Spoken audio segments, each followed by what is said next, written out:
Programang ito ay rated SPG. Striktong patnubay at gabay ng magulang ang kailangan. Maaaring may masiselang tema, lengguwahe, karahasan, sexual, horror o droga na hindi ang...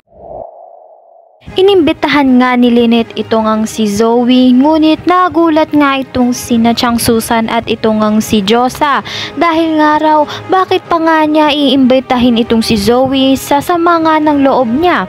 Hindi nga makasagot itong si Doc Benitez dahil nga pag sumagot pa nga siya ay baka maungkat pa nga ang katotohanan na totoong anak nga siya ni Doc Benitez at hindi pa nga alam ito ni Lynette at hindi pa nga rin sinasabi nga ang katotohanan ni Doc Benitez. Sa kabilang banda naman nga ang abogado nga ni Lolo Pepe ay lumabas na at sinabi na nga kung ano nga ang pagmamanahan nila at halos nga lahat ng mga ari-arian ay mapupunta nga kay Annalyn.